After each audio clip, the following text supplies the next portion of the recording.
Page 6, Calypso Rhumba, or Roomba. I don't know how to pronounce it. It's a type of music and a type of dance. It's a fun piece. It has a lot of syncopation going on here. Lots of eighth notes going around. And these eighth notes, by the way, are played evenly. We're not going to do these long short. So let's just kind of take it slowly because of this rhythm. You're here and here to start with. And this left hand, you're just playing these chords. You just look at these notes. It's the left hand, or the right hand just got these and then these and then, okay. You just watch the eighth notes and think of it an eighth note at a time. 1 and 2 and 3 and.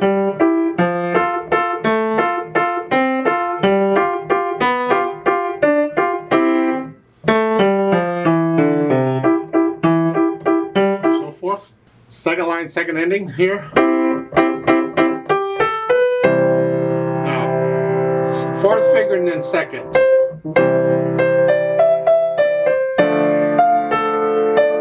And I'm trusting you can get the rhythm because it's a little, as I said, there's syncopation. So in the last line, second measure, right hand, 1 and 2 and 3 and 4. And if the ties are throwing you, then temporarily take them out and just play all the notes. 1 and there, and then once you have a handle on that, then put the tie back in. 1 and 2 and 3.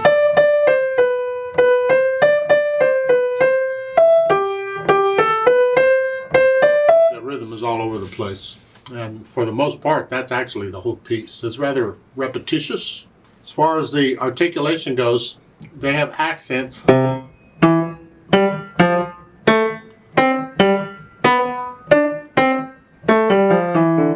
Just a little extra on the accents. Not a lot, just a little extra.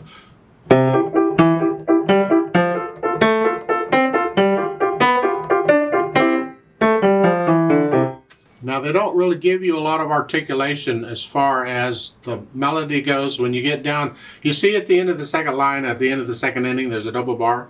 You see the first two lines are actually introduction, just setting the pace. The song starts on the third line. No words to this, but the song starts there. And they don't give you any slurs or staccatos or nothing. Well, that means it's up to you. You can interpret it as you see fit. So if you feel a note should be staccato, play it staccato. You think it should be connected and long, play it connected and long. Experiment, because I can go.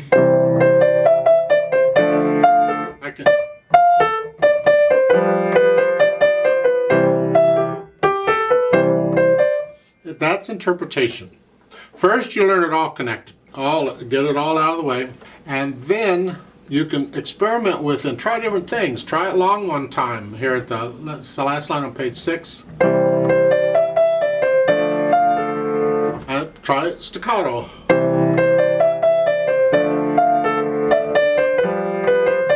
Experiment with different articulations and you make it yours. It's interpreting it.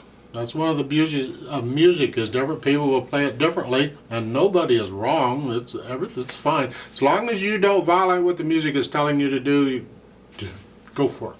Dynamic wise, well, you're starting out soft as both hands except the accented notes are going to be moderately soft here.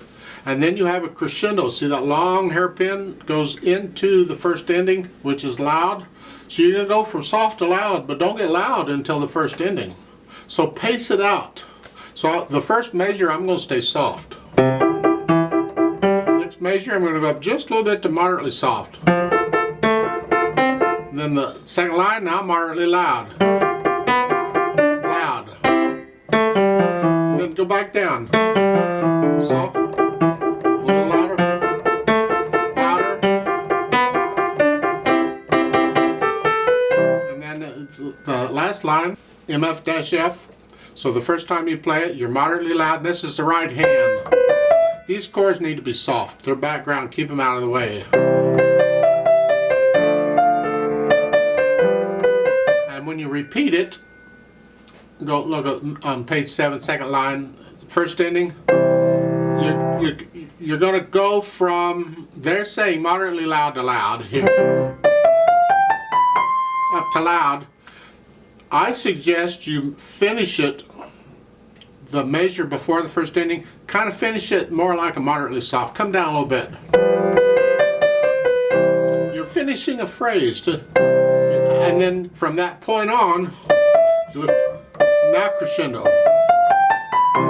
And you're loud, and by the way, your second time you're 8 VA in the right hand. Just the right hand, not both.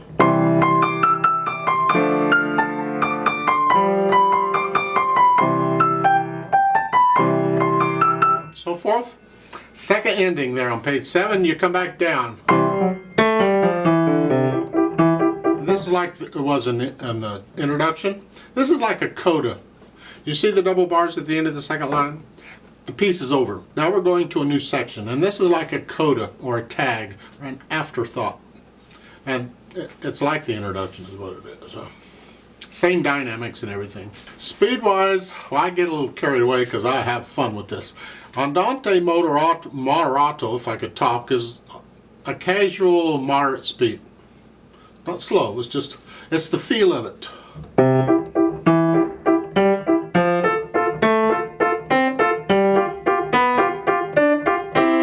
Then on top of that, they've added pedal.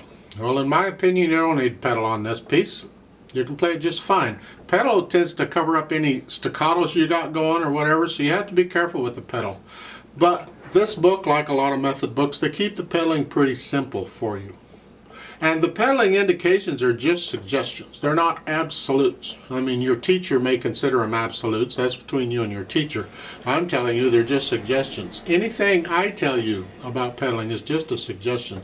The overall final decision has to be made by you and what you like to hear, but you have to learn to hear and learn to listen very carefully.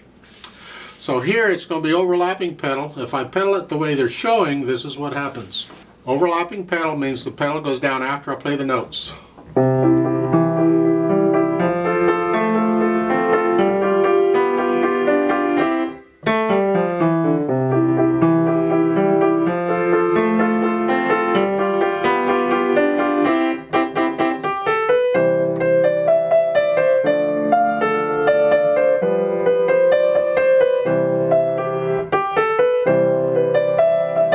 So forth. That's what happens. That's what it sounds like. I don't care for it at all. I don't like pedaling this. I like that bouncy. It's a different atmosphere, a different feel. You have to decide what you like. If you want to pedal, pedal it. Don't hold the notes down longer than an eighth note though. Careful.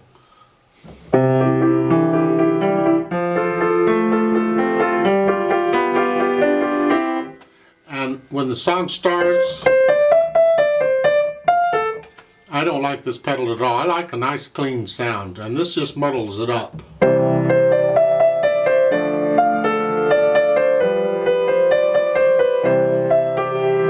I prefer to have